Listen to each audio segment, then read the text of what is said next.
We started with Patrick asking about that $5 a gallon and if that could really happen this summer if the Strait doesn't open. Well, it's certainly looking like that is a stronger and stronger possibility as we're now 82 days into what's happened between the U.S. and Iran. The Strait has remained blocked, and millions of barrels of oil every day are not traveling through the Strait that normally would. And that is going to continue to be very impactful more moving forward, especially in the summer as demand for gasoline, diesel, and jet fuel goes up. All the products derived from oil are certainly sorely needed. Global inventories are declining, and that means that the longer the Strait of Hormuz continues to be closed, we could see an elevated risk of the national average reaching the $5 a gallon mark, something we've only seen for less than a week back in 2022. Patrick, I want to ask you about something that the governor of California posted. Gavin Newsom started a bit of a kerfuffle. He posted, Californians, if you're hitting the road this holiday weekend, be sure to avoid Chevron. He told them to fill up at unbranded gas stations instead. This is because Chevron, as he put it, criticized his policies in the state and blamed them for higher prices. What do we make of this? We know that California is this crucible where prices seem to be a lot higher than other states. I think any credible analyst would say that California's played a major role in gas prices being elevated. I mean, make no mistake, when your gas is $6 a gallon, there's a heavy influence when nobody else in the country is seeing gas prices like California. So I think there's a lot to be said that politicians have steered California's gas prices up by having things like cap and trade, a low carbon fuel standard, the nation's highest gasoline taxes, and very stringent regulations when it comes to operating refineries. I mean, look at Texas. You compare the two, it's very, type of gasoline is very similar. It's not like Texas is a different state where economics doesn't work. A lot of what happens in California is really impacted by political rule from the last 10, 15, even 20 years. Clint, I want to ask you, despite the high prices, this is supposed to be one of the busiest Memorial Day travel weekends on record. Do you expect to see these prices change behavior when it comes to travel later in the summer? And what is the tipping point for when people just say, forget it, I'm just a staycation for me, I can't afford it?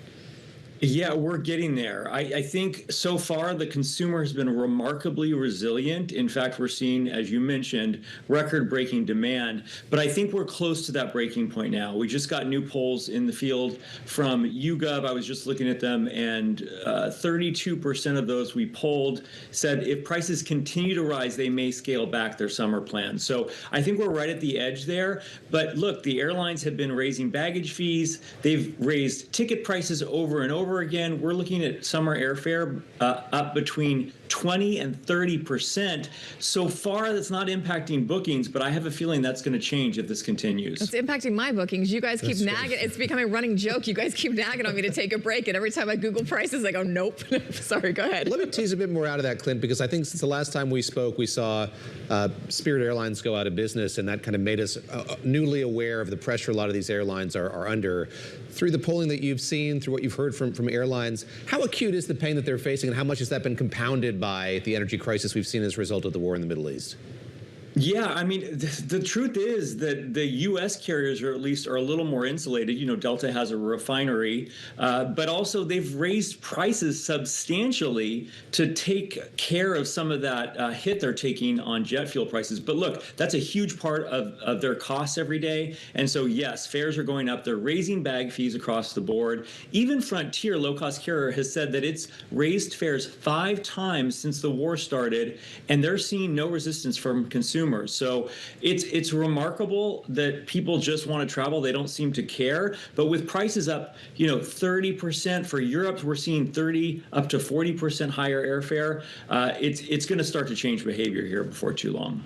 Patrick, beyond just availability and supply and the Strait still being closed, are there other factors that you're watching that could push gas prices to that $5 mark or potentially higher?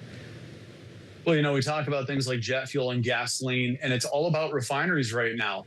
Without refineries, we have none of these products. And we just saw a rash of refining issues in the Great Lakes that caused gasoline prices to spike, and causing diesel prices also to spike to new all-time records. So this summer is going to be one where we're focused not just on oil and what's going on with the Strait of Hormuz, but without refineries, we have none of it. So, look for refinery updates. A lot of refineries, by the way, very timely upgrades, including a major upgrade that produces more jet fuel down in Texas. And you're going to see refineries tinkering what they can get out of their refineries. And by the way, that's the interesting development. Jet fuel prices have actually come back a little bit as refineries are heavily incentivized to sacrifice diesel and gasoline production where they can to yield more jet fuel. So, if something happens, major hurricane as we get into hurricane season as well, could be very impactful this summer.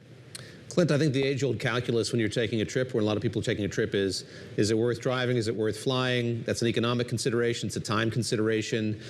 How is that calculus being shaped at this moment in time because of the rising energy prices that we're seeing? I guess you could make the case probably that it's not as, on some of these shorter trips, not as economical to drive as maybe it was in the past.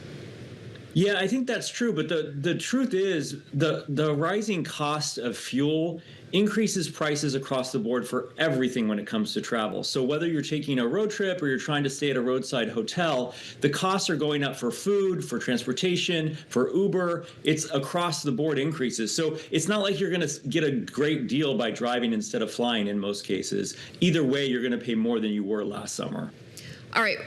You cover points and rewards every day, something I will admit to being very bad at because it requires organization. You are bad at that? Yes, I'm terrible. Are you good at points? Yes, I am. That surprises me 0%. All right, the disorganized one of us is very bad at points. If you are an adult like David Gura and keep track of these things, is this a good way, a good summer to try to redeem those, to try to defray some of those costs, and where are the places they can be most effective? Yeah, absolutely. When cash fares are high, you're going to get the most value from your points and miles. And this is what I say to everybody: earn them and burn them. Do not hoard points because they're getting less valuable over time. You've seen this with programs like Delta Sky Miles, where a Delta One flight may have used to cost 80,000 Delta Sky Miles, and now it's 400,000 Delta Sky Miles. And here's what's killing folks right now: that they're adding fuel surcharges on top of award redemptions. So especially if you're flying in and out of London or Paris, you're going to use all your points and you're going to have to pay exorbitant cash copays, which sort of takes some of the value out. So avoid London if you can. That's my best advice. You still find really good deals with points and miles. They are out there, but use them because they're getting less valuable over time. Patrick, let me throw the last question to you. I just love your broader outlook here for the summer. So we're focused here on the next days and weeks. Obviously, here on the show, we're tracking the back and forth over whether the strait's going to reopen or not. But widening the aperture even further for the rest of the summer, how do you see things playing out here as we get into July and August? It's do or die. It's really on whether the strait reopens by June or July, and or even August. That'll set the course for gas prices this summer. And it looks to me like after 82 days, there's been very little overall movement. The U.S. seems entrenched. Iran seems entrenched. Both sides seem far apart. Though in the last couple of days, maybe a little bit more promise, but we're still here. And if that entrenchment continues into July 4, I think we're going to see that $5 a gallon price coming out, because overall, the longer the strait remains closed, we've already lost out on over 1.2 billion barrels of oil. If we continue to see that, the U.S. reserves and global reserves are declining rapidly. When those run out, we could see that $5 sign by July 4. And who knows, if Americans don't slow down at $5, we could see $6 by Labor Day. Wow. All of it, though, is very much contingent on something absolutely unpredictable if and when the Strait of Hormuz opens and we start to see ships going back through it again. I think a lovely summer vacation walking laps around Central Park is going to sound perfect for me.